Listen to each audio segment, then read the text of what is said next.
Okay, so this is some of the feedback for the oceanography exam, which was, I guess, in summer of 2018. Just focusing on the oceanography, so the chemical oceanography part of the exam. So just to point out, so this is the mark distribution from my part of the exam, so just the chemical oceanography, and you can see nice broad spread of marks. I think most people did very well. There were probably, I guess, maybe a quarter of students got less than the 40% pass mark. That may make marks up on other parts of the exam there. But even if you did pass this part of the exam, there's clearly still a lot of room for improvement for all of you. And hopefully this video will show you some of the places, some of the things we were looking for in the exam, and some of the things that you could have maybe improved your answer with, and some of the things that went a little bit wrong with some of your answers. So so let's just crack on and have a look at so the first part of the exam, there were two short answer questions. You had to answer both of those. These are they. And then the second half of this part of the exam, there was an option of one or two questions, as in one or the other, not answer one or two. Anyway, whatever.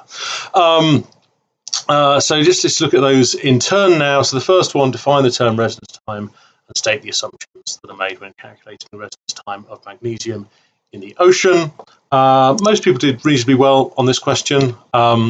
Just breaking that out into some, I guess, questionettes or parts of the question to make it kind of maybe more obvious what the sentence of the question actually means. So you should define what the residence time is, and we'll go through that in a bit, and then state the assumptions. Okay, this question clearly had two parts to it.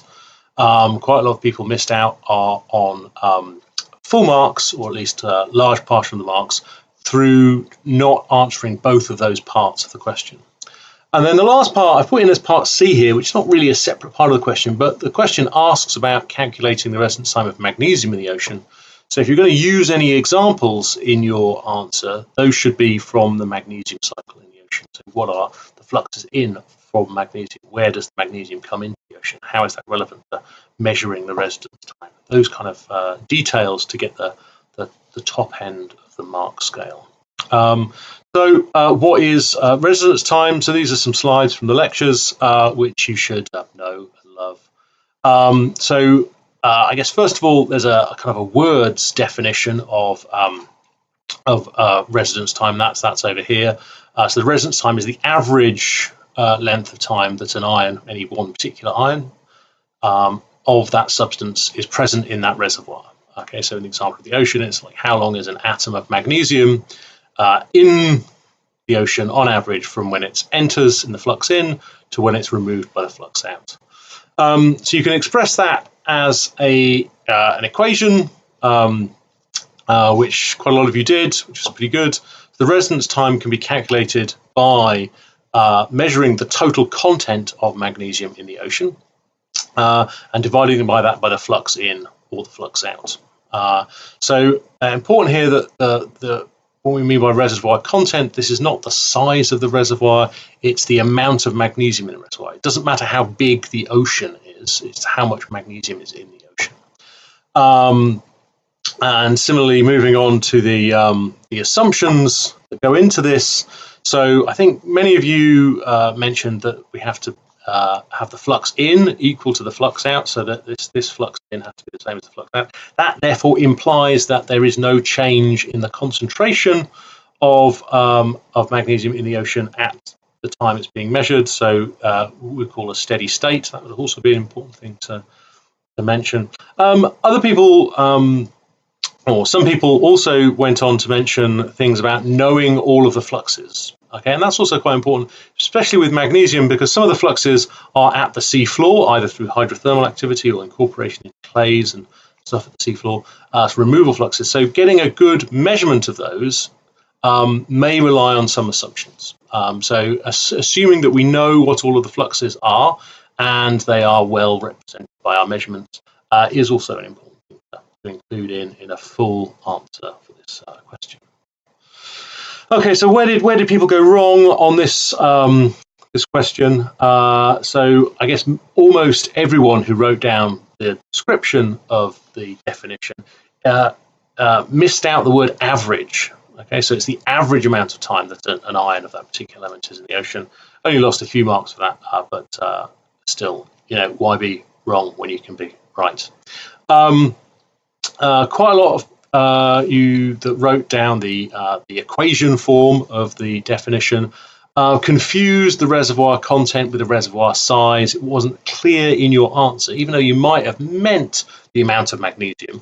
It wasn't clear that you didn't mean the amount of ocean. So it's really important to make clear in your answer that the reservoir content is the amount of magnesium, which is kind of the concentration times the volume. But yes, that's just a little thing that people got a little bit wrong. And then I think the thing that most people didn't, to get the full marks, they didn't really use examples from the magnesium cycle of the ocean to expand and demonstrate their answers. So there's the first question, which was mostly answered well, which was nice.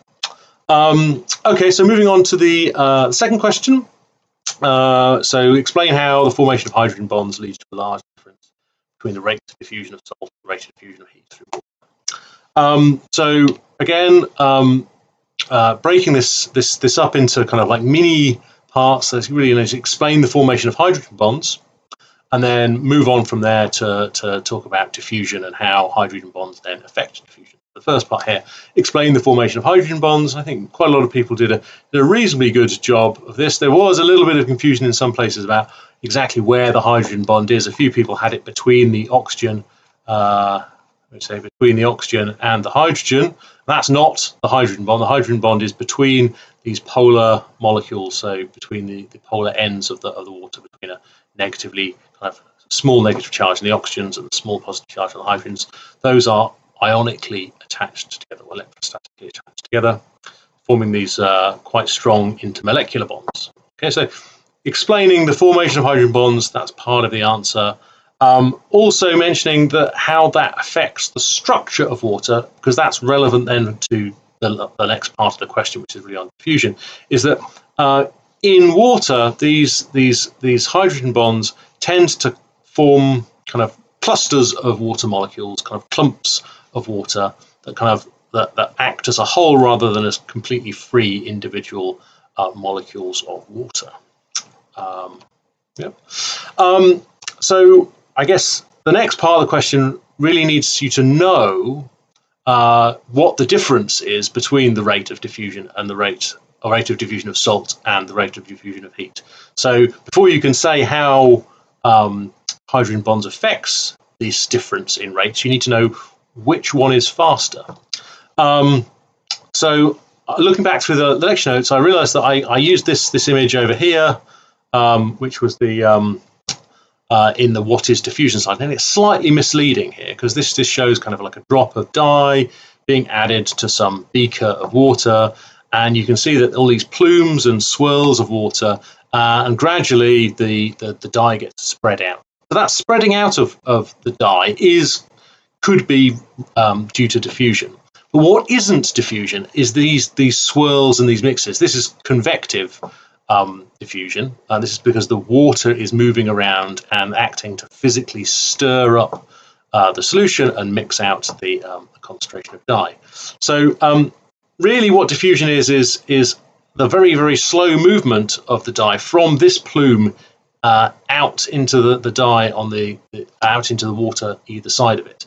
So it's not the physical mixing, it's the slow diffusion or slow movement of these dye molecules through the water. And that's kind of quite nicely illustrated here. I can't remember the name of this cocktail, which I've downloaded on the internet. But you can see this basically this blurry boundary between the two layers of delicious beverage, I assume. I think this is some kind of Jägermeister and orange juice. I think it has a name, but I'm sure it's disgusting. But you can see the this blurry boundary. This is a diffusion front. This is kind of the Jägermeister diffusing into the orange juice and vice versa. You can see it's a very different kind of form than this kind of physical mixing approach, or physical mixing phenomenon.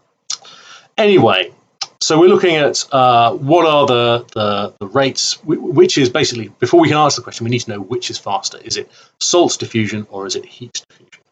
And it's heat diffusion. Heat diffuses almost 100 times faster than salts through water. So a few of you got that wrong, so therefore made answering the last part of the question more difficult. And we can see evidence from these different rates of diffusion in this phenomenon called salt fingering, which a few of you kind of mentioned in your answer. It was great. I mean, it wasn't necessary, but it was a good thing to add in. So we can see here that the heat can diffuse through the liquid a lot faster, the water a lot faster than salts, and that's what's happening over here in these kind of fingers of cold salty water that are emerging down from this layer of warm salty water on top. And that's because if we look at this close-up schematic diagram, if we have a kind of any disturbance on the boundary between the two layers, heat will diffuse out of the top layer into the layer underneath, and that will happen very quickly, whereas the salt will diffuse much more slowly. That leaves this piece of water here warmer but not salty compared to the water down here. So it leads it to rise up, and consequently this piece of water here, which has got lots of heat, which had lots of heat in it, but that's diffused out into the surrounding water, but it's kept its salt, so that's cold and salty now, so that sinks. So that detail of the explanation, it would be nice to have in the answer, but it's not essential. The essential parts really are, how do the hydrogen bonds affect those different rates of diffusion? So heat can diffuse very quickly compared to salt, which diffuses relatively slowly. And the reason for that is these clusters of water that we have. So if you want to get heat from one side of this cluster to the other side of the cluster, you want to diffuse that heat from one side of the container of water to the other. All you need to do is transfer the momentum of these molecules which are vibrating, shaking around because they have some temperature, because they have some heat contained within them. That's reflected in their kind of vibrational energy. And to do that, all you need to do is you start shaking this guy here, that'll knock into this one, which will transfer that momentum through that cluster of water. And actually, by bonding together the individual atoms, or the individual molecules, that helps transfer that momentum through that cluster. So that means that heat can diffuse very, very quickly, whereas salt, you physically need to get from one side, your salt has to get past all of these water molecules wiggling its way through and to pop out the other side, so its concentration can be equalized across the whole body of water. And that's made doubly hard because when salts dissolve in water, we tend to have this phenomenon called hydration, where the ions are surrounded by water molecules to kind of neutralize their charge. And that effectively makes them even bigger. So you've got to not only get the salt ion to diffuse through all of these clusters of water molecules, you've also got to get all of its baggage that's attached to it, all these other molecules of water which are attached onto it. So that makes it even harder to get through. So that's why salt diffuses very slowly. So a few pointers of where people went a little bit astray on this. So one of the really common errors was people actually quite correctly identified that water has a very high heat capacity because of hydrogen bonds, which is correct. And they identified that water is really good at dissolving ionic salts because of the hydrogen bonds, also correct. But those are not why the rates of diffusion are different. Those are just other properties of water. So they were correct, but they weren't answering the question. And this was a common theme through all of the questions in my part of the exam. Quite a lot of people did not specifically answer the question, which is why they got fewer marks, not less, fewer. A few people used the term hydrostatic bonding, which is not a thing. Don't use that because it's nothing. It's just not a thing. That's incorrect. And quite a few people went through the all of the details of describing that hydration of salt ions and how ions get plucked out of salt crystals and stay dissolved, which was great. That was slightly confusing the dissolution with diffusion kind of aspect. Quite a few people did that.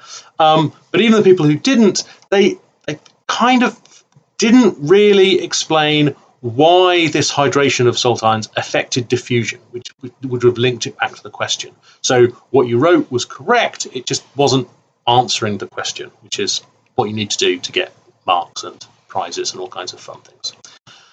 And again, quite a lot of people expanded on their answer by mentioning this salt fingering thing, which I demonstrated in the lectures, but you didn't really explain how that related to different rates of diffusion. Okay, so you didn't go through that explanation of how it worked, which would have been better than not explaining. Right, so moving on now to the optional questions. So you had to answer one of these two questions, parts C3 or C4. So the first one was really about sea salts and why the composition of sea salt is different to the composition of river water. Not very many people answered that question, possibly because I went over the last question, which was about coral reefs in the revision session. Who'd have thought that would have had an impact on what you answer in the exam. But anyway, I'm still going to go through the third one first. So the question is, describe the processes that cause the elemental composition of salt in seawater to be different from the elemental composition of dissolved ions in the river water that supply those salts to the oceans. So quite a lot of words there, but it's really, why is the salt in seawater different from the dissolved ions in rivers?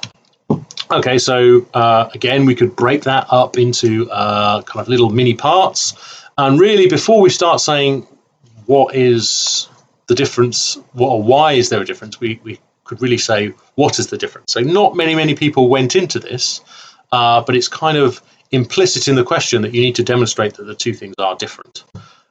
So first of all, what is the actual difference in the salt composition in seawater versus the salt composition in rivers? And then once you know that, once you've demonstrated that you know that, I'm sure you all know that, then you can just start to describe some of the processes, whether they're in the ocean or the interface between the rivers and the ocean, or are there other reasons other than processes in the ocean that the salt compositions might be different? And that could be that there are different sources of salts in the oceans. Not all salts come into the ocean in rivers. So this is an opportunity for you to kind of expand and kind of like take the question a little bit further. So first of all, the difference in the composition of the of river water and seawater. So you can see seawater is mostly made up of sodium chloride, lots of chloride ions, lots of sodium ions, a bit of sulfur, a bit of magnesium, not really a lot. I mean, there's a lot of other things dissolved, but mostly basically sea salt, sodium chloride. Whereas river water has a very different composition. It's mostly made up of sulfur and calcium. Some more magnesium, very small amounts of sodium compared to the amount of sodium in seawater. Although it looks quite a small wedge on this diagram, silicon is significant in river water. It's almost completely insignificant as a component of salt, certainly in seawater. It's a very important nutrient if you're a diatom or a sponge. But other than that, it's not really if you dry out some seawater, you're not going to be able to extract huge amounts of silicon from that. Anyway. So now we know that they're different, we've got to ask ourselves why they're different. And the difference comes down to the different sources. So we might be adding stuff to the ocean by rivers, and that should have the same composition as river water salts. But we're also taking out of the ocean via other processes which might fractionate these salt elements, and we're also potentially adding in elements from different sources. Okay, so maybe volcanoes, in the example of chloride, is a different addition method route than rivers. So it's important for you to identify in your answer that the solution to why these things are different is down to sinks as well as sources. Okay. And just to have a look at some of the examples that were in the lecture, you can see here that say, for instance, the removal of elements like chlorine and sodium are by processes that are very, very slow. They're low rates of removal, so by either pore water burial, so just the water that's in between grains of sediment as those sediments get effectively subducted in subduction zones, a very slow process. Evaporites, so this is kind of the ocean evaporating, and it's a very important process locally in places where it's very hot and you get small bodies of water isolated. But as far as the whole ocean goes, sea salt's not spontaneously precipitating out everywhere. Whereas other elements, like some of the elements like calcium and silicon, these elements which are relatively enriched in river water but depleted in ocean water, those are removed by much more rapid processes that have got much higher potential fluxes. So biogenic secretion of shells. So if you're a coral reef, you're producing a calcium carbonate skeleton, that'll be removing calcium from the ocean. If you're a diatom or a sponge, you'll be producing kind of a test or some spicules that are removing silicon from the ocean and putting that into sediments. So if you have high rates of removal of an element, then that will lower its relative abundance in sea salt composition. So that can be linked to the residence times. So if you have high rates of removal of an element, let's say calcium or silicon, then it will tend to have a lower residence time than elements like sodium or chlorine, which have got much slower removal rates. So that then links together the idea that elements with long residence times are relatively enriched in their concentration compared to river water, whereas elements with shorter residence times are depleted relative to the concentration of other salts compared to those in river water. So I think quite a lot of you who answered this question got kind of most of those details, which is pretty good. Some of the things where you went astray a little bit. So those that did quite badly on this question really mixed up the idea of changing the composition of the salt, so changing which elements are the major elements of that particular body of water. So, for example, changing river water, which is mostly calcium and sulfur, to a sea salt, which is mostly sodium and chlorine, with changing the actual concentration, so the amount of salt. So the ocean is much more salty than the rivers. It has much more calcium and sodium and sulfur and chlorine, much more of everything than river water. But that's not what the question was asking.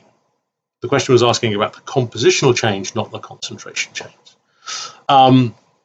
A few people focused in on the difference between the continental crust composition, so rocks and river water. So there is a similar fractionation there to do with also residence times in the river water, but the question was asking actually about residence times in and the change of composition from the river water to the ocean, not rocks to river water.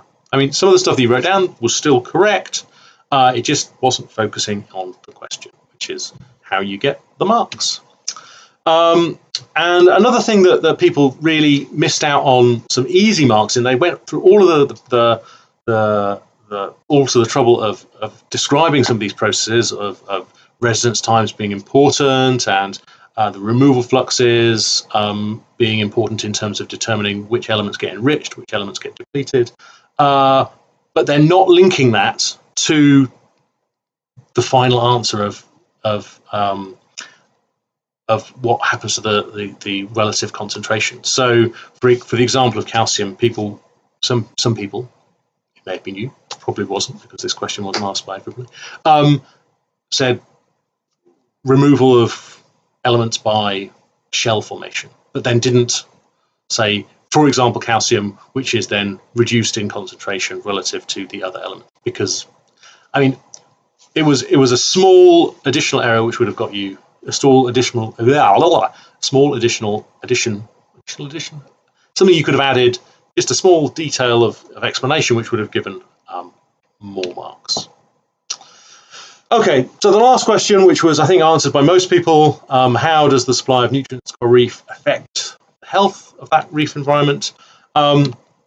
So really what we're looking at here is coral reefs. I didn't really specify whether it was a warm water or a cold water coral reef, which is, so I didn't mark you down for that.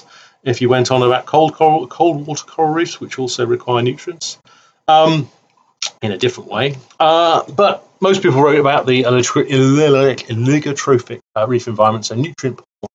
I guess the answer needed to basically cover quite a lot of the material that's in the second part of the last lecture. So we're looking at, first of all, all these coral reefs do need some nutrients. So they need some, and if you've got no nutrients, you give them a little bit of nutrients, they start to behave, or the environment starts to improve because they can produce more organic matter through their symbiotic zooxanthellae, and more organic matter can be produced. But if you increase the concentration of nutrients further, then you can have detrimental effects. So a small amount of nutrients are good, but as soon as you start getting lots of nutrients, it's bad. And that badness can be either through what we call direct effects or indirect effects. So just looking at the direct effects first, you didn't have to structure your answer particularly about the direct and then do the indirect. I wasn't really that fussed about the structuring of your prose. But some of the direct effects, I think one of the things that I did give credit for was noting that these direct effects of nutrients are actually quite poorly understood. So if you mentioned that there is scientific controversy about this, then that was great. And some of these direct effects are that it changes the coral's susceptibility to disease and bleaching, which was kind of the direct effects. Most of the effects, in fact, surround about these indirect effects when we have algal growth. So if you have lots of nutrients, that promotes algal growth, either in the water column or actually on the seafloor, so you're getting benthic algae, and that can have all kinds of impacts. It can lower the light levels, it can kind of physically smother the coral, so it can't photosynthesize because it's not seeing any light, or the zooxanthellae can't photosynthesize. We also have some of these benthic algae, seaweeds. They're toxic, so mentioning that and referring to maybe some of the details of the stuff here on the slides, that would have been good. If we increase the nutrients and have lots of algae in the water, then there will also be this effect that there's a lot of organic carbon dissolved in the water as these algae kind of they die and get remineralized, break up into dissolved inorganic carbon, and that higher rate of biological production leaves more organic material in the water, which means that there's a potential for more pathogens in the water, more bacteria and viruses. So there's a mechanism by which there's an indirect control on the amount of disease in corals. So quite a lot of you mentioned that. Most people that mentioned it didn't explain the link. As soon as say nutrients equals more disease, great. But they didn't explain that it's one of the mechanisms is increased dissolved organic carbon leads to a higher pathogen load in the water, which can promote more disease. So it's that addition of the mechanism which would have given more marks. Very few people mentioned the effect of nutrients on the pH of the reef environment. Now, this is very much an indirect effect because adding or taking away nutrients themselves from the water doesn't have a very large effect on the pH of the ocean. It has a very small effect.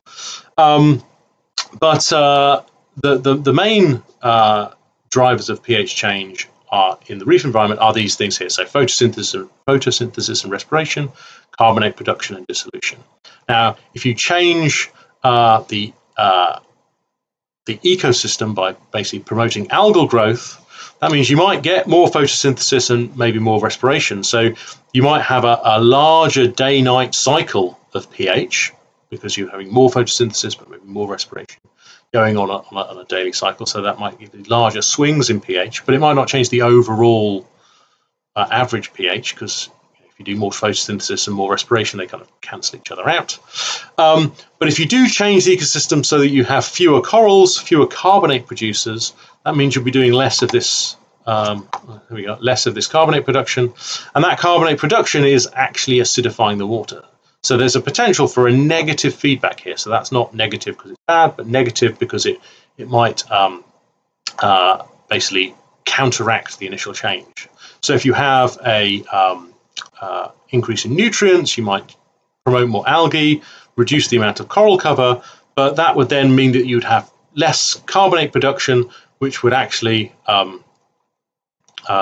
so less carbonate production. So if you have less carbonate production, then you're not doing this, and carbonate production acidifies the water. So if you have less of that, then you're going to effectively acidify the water less, so the pH will go up, which then might make it more favourable for carbonate producers to kind of be able to produce their skeletons or shells. So that might act to counteract the negative effect of, I won't say negative, the disadvantageous effects of nutrients through a negative feedback. Anyway, so some minor things that people got a little bit wrong. That corals do need some nutrients, so quite a lot of people missed out on that little nugget of wisdom there. So 0 nutrients would be, zero activity. Quite a lot of people mentioned bleaching of coral. So this is when they eject the zooxanthellae and then become just filter feeders and are unable to photosynthesize. Now, most people didn't mention that the primary cause of coral bleaching is actually temperature and not nutrients. So it's the temperature that's the primary cause of bleaching, and having a high nutrient loading might make the corals more susceptible to those bleaching events, but might not be the actual cause of them. It's very much like being sunburned and having ginger hair. So ginger hair doesn't cause you to be sunburned. The sun causes you to be sunburned. But having, paler skin does make you more susceptible to sunburning. Not a great analogy, but nonetheless, one that's vaguely correct. Another thing that people, quite a few people said that the zooxanthellae provide nutrients for the corals. And I think this is a slight confusion between nutrients and food. So I think, well, certainly when I'm eating, I might consider that when I'm eating food, I'm consuming nutrients, which is kind of true. But for the corals, and particularly nitrogen and phosphorus, the corals actually supply the zooxanthellae with the nutrients, and then the zooxanthellae, the algae, they provide the corals with organic matter. So the organic matter is not nutrient in this case. Slight kind of maybe semantics about what a nutrient is and whether food is nutrient or not. But anyway, right. So that's the end of that. That hopefully has helped you find where what we were looking for in the bulk of the exam questions. Maybe identified somewhere where you could have improved your answers. And if you're looking at this next year in the future through the medium time travel, then this is the kind of thing that you need to write in your exam question. So do that. Right, I'm gonna stop there using the stop recording.